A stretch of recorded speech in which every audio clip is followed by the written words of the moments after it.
Dr. Zorthak stood tall at the center of the grand lecture hall in Galactic University. His four glowing eyes blinked slowly as he looked around the room. Students from many different planets sat in curved rows, listening with half-interest. Some floated in air, others sat on slime-covered seats, and a few typed quietly on glowing tablets. The topic of the lecture was something that most of them found strange, even amusing: human myths and folklore. Lessons from a lost race. Zorthak waved a long, thin finger and the lights dimmed slightly. A holographic image of Earth appeared above him, spinning slowly in space. The planet looked old, forgotten, like a dusty relic from a museum. "Today, we study the stories of an extinct species," he said in his deep, calm voice. "Humans, primitive, emotional, and highly imaginative. They believed in ghosts, gods, magic swords, and heroes who saved the world." There was soft laughter in the hall. A blue-skinned student from the planet Tyrox chuckled loudly and said, "Stories. About flying dragons and invisible beings? How foolish were they?" Zorthak gave a small nod and continued, "Indeed, very foolish. They wrote tales about honor, love, and sacrifice as if such things were more powerful than logic or science." He raised one hand and a scene appeared, an ancient battlefield from a human myth. A lone human warrior stood against a huge monster, sword in hand, eyes full of fire. "This," Zorthak said with a mocking smile, "is what they called bravery. A single man fighting alone to protect others. Such drama, such nonsense." The room burst into louder laughter. Students whispered to each other, shaking their heads at the foolishness of the humans. A green-tentacled student spoke up. "But didn't they destroy themselves in wars? Isn't that how they ended?" "Yes," Zorthak replied. "They could never control their emotions. Fear, anger, love, it made them weak. Their myths were full of those feelings. They thought emotions could defeat machines. They believed a single person could change the galaxy. They were wrong. That is why they are gone." He turned to a new image, a myth about a human child raised by wolves who grew up to lead armies. Another image followed, a woman flying in a metal suit, saving cities. Then another, an old man with a stick, commanding thunder. The audience laughed more and more, some nearly falling out of their seats. Zorthak seemed pleased. He had taught this lecture many times, and each time it made aliens feel proud of their own logic and progress. "Now," he said, "let us examine the most absurd tale of all, the legend of the last Terran. A story where a single human defeats an alien empire using only courage and words. They say he looked into the enemy's eyes and made them feel guilt." He paused, smiling. "Imagine that. Guilt defeating warships." The students laughed even louder. But just as Zorthak opened his mouth to speak again, a strange sound filled the air. A sharp, buzzing hum. He turned his head slightly, confused. The sound grew louder, electric and wild, as if the room itself was waking up. Then the lights began to flicker. The holograms disappeared. Some of the seats shook. A few students looked around nervously. Zorthak raised a hand to calm them. But the buzzing grew deeper, like thunder from far away. Suddenly, a blinding white circle appeared in the center of the hall. It hovered above the floor, spinning slowly like a giant coin made of light. The circle grew wider, humming louder, and a strange pressure filled the air, like the breath of a storm. Students began to rise from their seats. One shouted, "Energy spike detected! Level 10 anomaly!" Another cried out, "Is this part of the lecture?" Zorthak shook his head, stepping back from the portal. His calm face now showed the first signs of fear. The portal flashed once, and then they appeared. Two figures stepped out of the light. They were tall, upright, wearing black suits with armored plates that shimmered faintly. Their faces were hidden behind sleek helmets. They moved with quiet strength, not afraid, not confused. One of them raised a device and scanned the room. The other looked directly at Zorthak. The hall had gone completely silent. The laughter was gone. Fear had replaced it. No one moved. Not even Zorthak. The portal closed behind them with a soft snap. One of the figures removed their helmet slowly. A human face appeared. A woman, calm, serious. Her eyes scanned the hall, like a soldier. She looked not weak, not primitive, but powerful. She spoke only one sentence. Her voice was clear and steady. "You got our stories wrong." The room froze. No one knew what to say. Zorthak stared at her, unable to speak. Students looked around, eyes wide. The myths, the jokes, the laughter, all of it felt far away now, because the humans were real. And they were not laughing. ChatGPT said. The lecture hall was dead silent. No one moved. No one blinked. The human woman stood in the center of the room like a ghost from a forgotten age. Yet she was no ghost. Her boots clicked softly as she stepped forward, scanning the rows of alien students who only moments ago had been laughing at her kind. Her face showed no fear, no anger, only calm. A second human, taller and broader, stood silently behind her, his helmet still on, holding some kind of weapon, though he hadn't aimed it. Not yet. Dr. Zorthak struggled to keep his composure. His voice wavered slightly. "Well, who are you? How did you come here?" The woman gave a small smile, but it was cold. "We listened to your lecture, from the beginning." Her eyes shifted to the fading holograms still lingering in the air. "It's fascinating how aliens study us like animals in a cage. And yet, you still don't understand what we were." Zorthak regained some control and straightened his back. "You're supposed to be extinct. Humanity fell. Your species is gone. You're myths now." The taller human stepped forward and removed his helmet. His face was older, with deep scars and hard eyes. "You were wrong," he said simply. "We never left. We just stopped talking." Whispers spread like wildfire across the room. Students exchanged confused and worried looks. Some activated their datapads, trying to scan the humans for information, but their devices returned only static. A few security drones hovered closer, slowly circling the humans. The woman looked up at them with no concern at all. Zorthak tried to stay logical. "This is impossible. Time travel? Hidden colonies? No records show any human activity for 300 years. The female human took another step closer, her eyes locked on Zorthak. "Records lie, and you forgot the most important part. Of all your stories." She paused, and her voice became sharp. "You forgot that humans always come back." The hall trembled slightly. It wasn't the building. It was the atmosphere. Something had changed. The fear was growing now. Not just among the students, but deep inside the walls of this old, proud university. These aliens had ruled the stars for centuries. They had studied the past, like they owned it.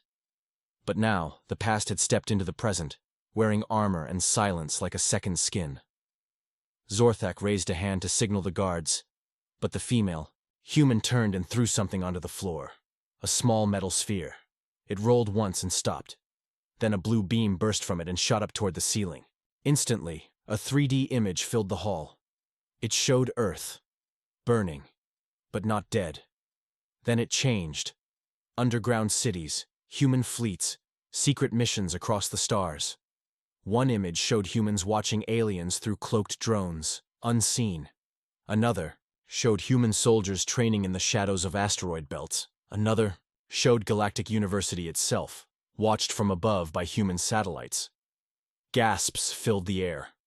One student cried out. Another tried to run but froze at the stare of the tall human. Zorthak's hands trembled. How long have you been watching us?" The woman's voice was like ice. "Long enough to know you turned our stories into jokes. Long enough to know you forgot who we really are." She walked up to the podium, slowly, her boots echoing through the stunned silence.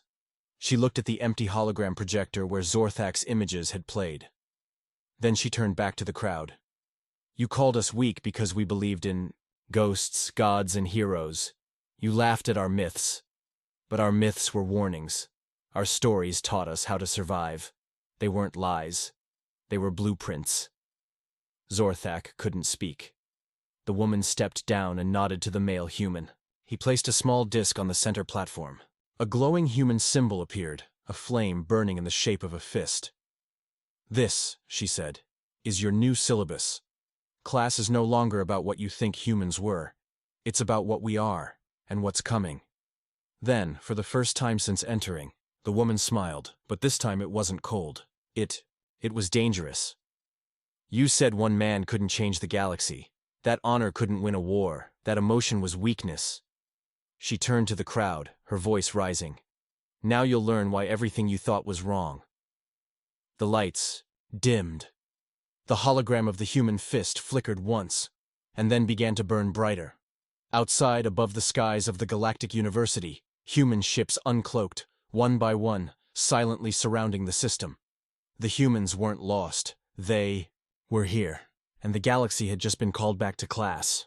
The ships above the university shimmered like silent stars, each one humming with a quiet, deadly energy.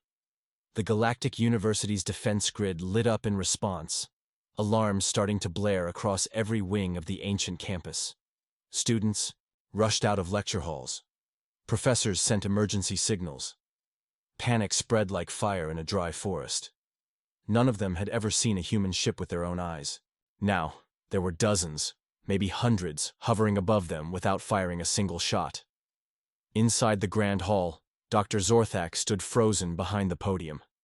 His lecture had turned into a nightmare, and the humans weren't done yet.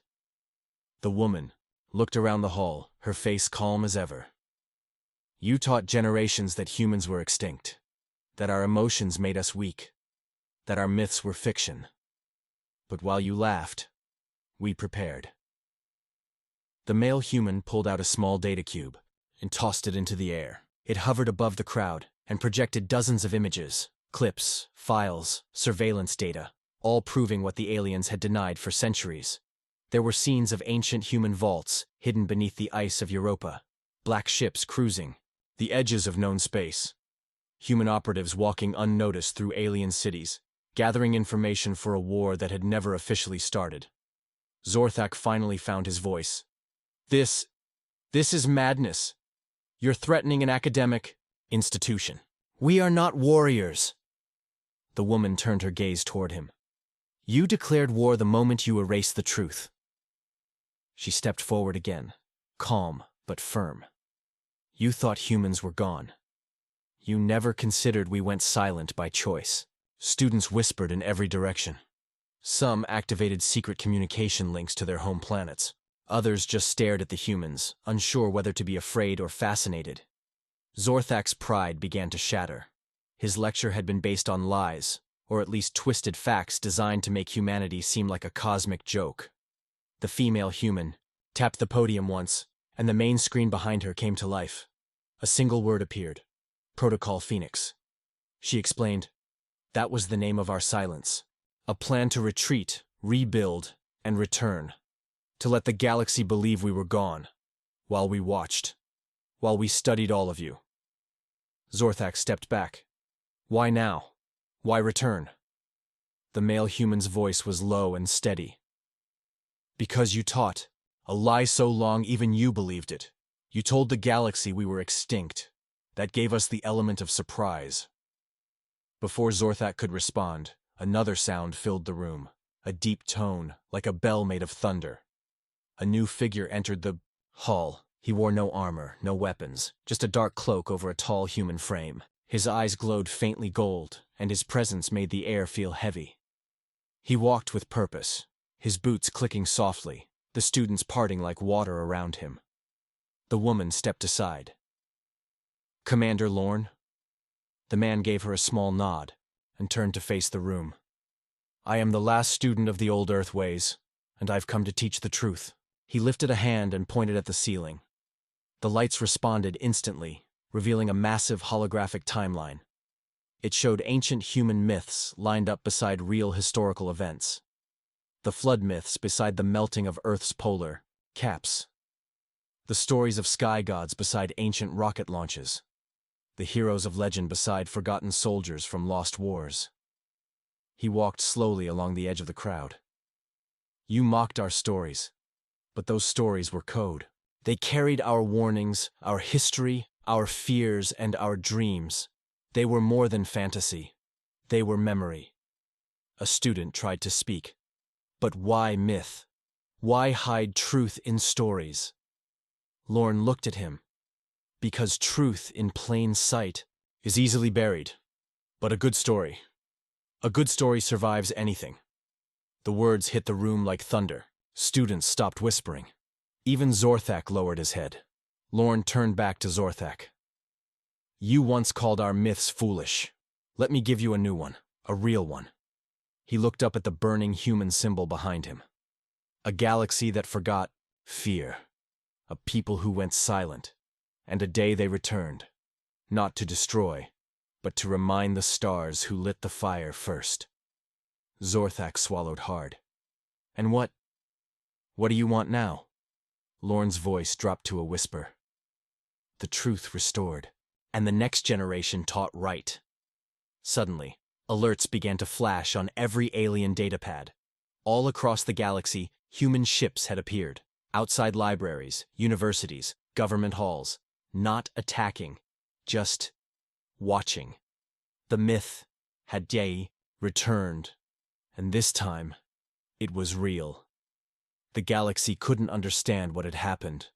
For over 3 centuries, humans had vanished from every chart, every sensor, every known colony. No trade, no messages, no presence. It was as if they had wiped themselves out or simply walked away from the stars. Aliens had told stories about them, but never serious ones. They called them emotional, wild, and primitive. Their myths had been mocked, their history forgotten. Now, everything had changed in one day. On every news channel, every holoscreen, the same image played. Human ships hovering silently above major planets and institutions. No demands, no attacks, just presence. Quiet and powerful. Galactic leaders called for emergency meetings. Science councils demanded answers. But the humans gave none. They just waited. Back at Galactic University, the main lecture hall had turned into something entirely different. The students didn't leave. The staff stayed silent.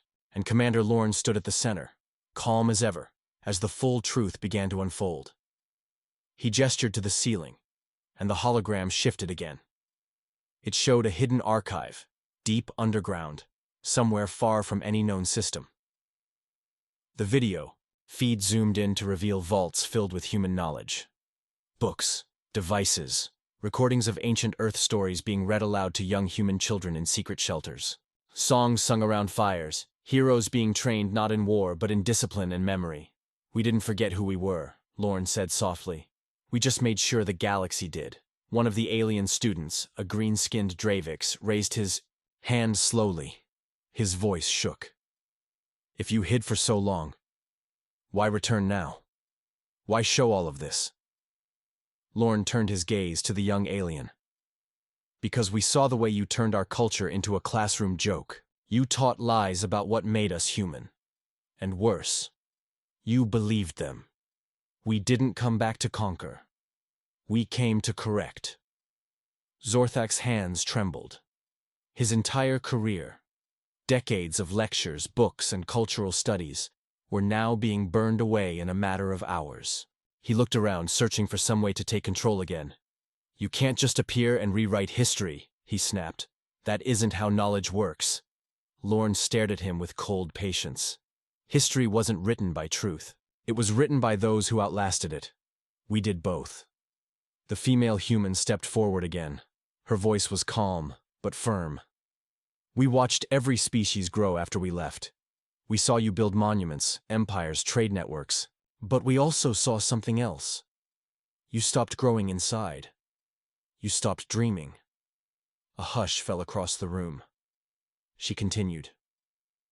When you removed our myths, you removed your wonder. You thought logic was enough. That science could replace soul. But what happens to a galaxy that forgets how to hope? How to believe in something impossible? One of the alien students, young, red-eyed, and curious, stood slowly. Are you saying humans returned just to teach us stories? The woman nodded. Yes, but not just stories. Memory, purpose, fire. At that moment, the ceiling shimmered. Again. Now, The galaxy map lit up. One by one, human ships near each system activated holograms, sharing human myths, stories of honor, sacrifice, betrayal, loyalty, and courage. Some aliens watched in awe, others in confusion, a few in fear. Thus, male humans stepped beside Lorne. Our stories made us what we were, and they'll help shape what comes next. Because what's coming won't be easy. Zorthak's voice cracked. What's coming? Lorne didn't smile. A war of truth. One between comfort and memory, between forgetting and becoming. More. Before anyone could ask more, the human ships outside the university began to shift. They formed a wide, circular pattern in the sky. Lights pulsed from one to the next, forming a message in Old Earth Morse code. The female human read it aloud. Lesson 1. The myths were never fake. They were warnings. Then the ships vanished all at once, gone as silently as they had come. But they didn't take their presence with them. Every alien who had watched that lecture, every student who had seen the truth, now carried something new. A question, a spark, a quiet fear, and a growing curiosity. The humans were back, not with armies, with stories sharper than any blade, and the galaxy would never be the same again. The silence after the ships disappeared was heavier than any weapon fire. It pressed down on every student, every professor, every staff member in the Galactic University. Even Zorthak, once proud and sure, sat quietly on the edge of the stage, staring at the spot where Commander Lorne had stood just moments ago. The myths were never fake, they were warnings. That final message echoed in everyone's mind. Across the galaxy, people argued on broadcasts and forums. Was it a trick? A psychological operation? Could humans really have hidden for centuries and returned with such precision? But those who had seen it firsthand knew the truth in their bones. The humans hadn't just come back. They had planned this moment for generations. In the following days, strange things began to happen. Ancient ruins that had never been understood suddenly made sense when viewed through human legends. Forgotten, temples on dead moons started activating with a faint blue glow. Holographic keys embedded in Earth folklore unlocked doors across the galaxy. Literal doors. Aliens who had studied primitive human religions or ancient Earth poems now found themselves leading the search for hidden knowledge. Myths once mocked were now treated like secret maps. Libraries that had ignored human culture now couldn't get enough of it. But there was a problem. The stories were incomplete. That's when the second wave arrived, not with ships, but with teachers. Human envoys, dressed in simple robes or armor from forgotten tales, began appearing in secret places. They weren't soldiers. They didn't carry blasters or political demands. They simply told stories, around campfires, inside domes, in schools, and war camps, to children and generals alike. One such envoy, an old man with silver eyes, arrived on a station orbiting the Varnic system. He introduced himself with only one name, Elias. He sat quietly in the central plaza and told a story from Earth, about a blind knight who fought to protect a city that had cast him out. The story moved some listeners to tears. Others laughed, but everyone who heard it felt something strange, a memory that didn't belong to them, yet felt real. Word spread. Storytellers were coming. Humans who didn't fight with guns, but with tales that unlocked something deep in alien hearts. Back at Galactic University, Zorthak couldn't sleep. He replayed the lecture over and over in his mind, the humans' words echoing in every breath. He sat in his quarters, surrounded by books that now seemed worthless. Lies he had taught, truths he had buried. He finally opened a secure transmission line. It took him hours to find the right frequency, the one buried in old code left behind by the humans. When it connected, he expected a soldier. Instead, a young human boy appeared on the screen. Not even a teenager. Behind him, books were stacked high. He smiled gently. "You were a teacher," the boy said. Zorthak blinked. "How do you know that?" The boy's voice was calm. "Because you're looking for a new lesson." Zorthak swallowed hard. "What happens now?" The boy's smile didn't fade. "You listen, you learn, and when the time comes, You tell the story." Before Zorthak could ask more, the transmission ended, but the meaning remained. Elsewhere in the galaxy, an uprising began, not of violence, but of curiosity. Alien youth stopped mocking human myths. They started asking questions, digging into old records, building fires at night and gathering around humans to listen. Those stories lit sparks. Sparks became flames. One planet, Wycaris Prime, declared a new holiday, the Day of Return. Schools began teaching Earth tales alongside their own history. In one city, the statue of a forgotten alien leader was taken down and replaced with a statue of a faceless human, holding an open book. And above them all, hidden still in shadows and clouds, the human fleet remained. Silent watchers, guardians of memory. The galaxy was no longer laughing at human myths. Now they were wondering how many more were real. Because deep inside every legend, there was always a little truth, and the humans had only begun to share theirs. ChatGPT said, "Across the stars, change moved like a quiet wave. It wasn't loud like war. It didn't flash like a weapon. But it was everywhere. You could feel it in the way people whispered late at night, how children looked up at the stars with questions in their eyes, how professors like Zorthak stopped speaking and started listening. The stories had returned, and the humans had become something more than just a mystery. They had become a warning and a guide. In the deep reaches of space, where forgotten outposts sat like bones in the dark, strange things began to wake. Machines, powered by words. Doors that opened only when ancient Earth songs were sung. Old satellites that lit up when someone recited the tale of a firebird from Russian folklore. These weren't just myths anymore. They were keys. Alien governments formed new councils. Cultural security units were created. They tried to control the spread of human stories. They called them dangerous. They said they caused unrest. But it was too late. The fire had already spread. Zorthak, once the proud alien expert on human mythology, stood now in a very different place. Not a classroom, not a hall, but a campfire, on a dusty moon, with students who used to mock humans, now listening with open hearts. He wasn't teaching them anymore. He was telling stories he barely believed just weeks ago, but he told them anyway, and they listened. He told them about a man named Gilgamesh, about a hero who searched for immortality and found sorrow instead. He spoke of a woman named Mulan, who fought in place of her father, of a trickster named Anansi, who used wit, not strength, to win his battles. The students leaned in. Their eyes wide, their minds open. Behind the stars, in a place only few could reach, the real purpose of the humans' return was beginning to take form. In a hidden council, human leaders watched. Commander Lorne stood before them, his face lit by soft blue light. They're listening now. The myths worked. Another human, older and scarred, shook his head. Listening is not enough. There's something coming. They need to understand the deeper meaning. The warnings in the stories, the truth in the fiction. "They will," said the woman who had stood beside Lorne during the first lecture, "because we've only told them the beginning." The council nodded. Meanwhile, on a quiet farming planet called Virayon, a young alien girl found an old human book hidden beneath the floor of her family barn.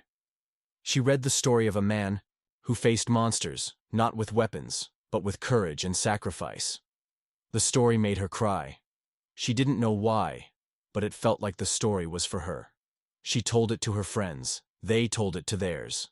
And so, the human myths began to spread like wind through the galaxy. Not forced, not sold, just shared. One night, across 100 alien worlds, lights in the sky began to form strange patterns. Not random, not ships, but symbols. Giant letters in Earth's ancient languages. In the stars, written with beams of light. A message. This was only the first story. There are more to come. And below those stars, in every corner of the galaxy, aliens stared upward, no longer mocking. They were waiting. Not for war, not for rulers, but for stories, because now they knew the truth. The humans didn't just come back to be remembered. They came back to remind the galaxy what it meant to dream. And in that dream, the real fight was just beginning.